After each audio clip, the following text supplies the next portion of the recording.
Hi friends, welcome to new video. আমরা হঠাৎ করে এখানে এসেছি গুয়াহাটি থেকে শিলচর, কারণ 13 মে সাত্বিকের বার্থডে ছিল, তাই আমরা 12 তারিখে চলে এলাম। হঠাৎ করে কোনো প্ল্যানিং ছিল না, আমাদের প্যাকিং অলরেডি করা ছিল, কারণ বুটের আগে আমরা আসতেছিলাম কিন্তু আসতে পারিনি রাস্তা ব্লক থাকার কারণে।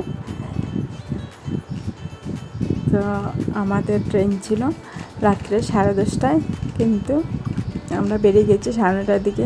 সাত্বিকের পাপার একটু বেশি তাইশ থাকে সব কিছুতে।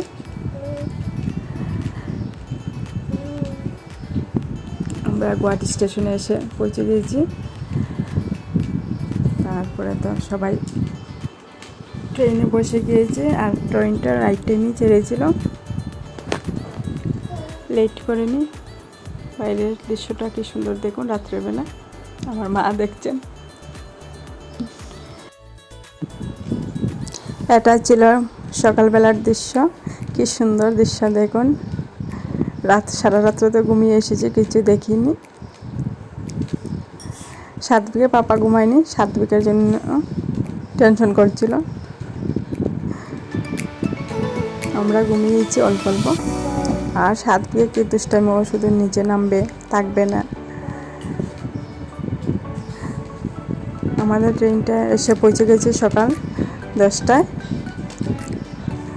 বদরপুর স্টেশনে। ওর কাকাই এসেছিল আমাদের পিক আপ করার জন্য।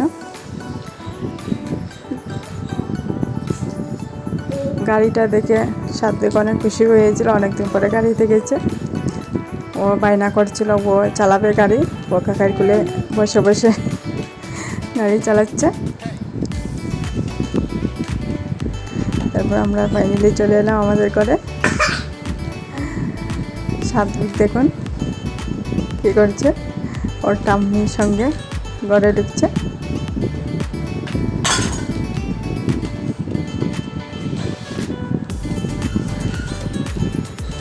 ঢুকে ঠাকুর ঘরে গিয়ে প্রণাম করছে। এতটুকুই ছিল আমাদের গুয়াহাটি টু শিলচর জার্নি। ভিডিওটি দেখার জন্য সবাইকে ধন্যবাদ, এবং সবাই ভালো থাকবেন, সুস্থ থাকবেন।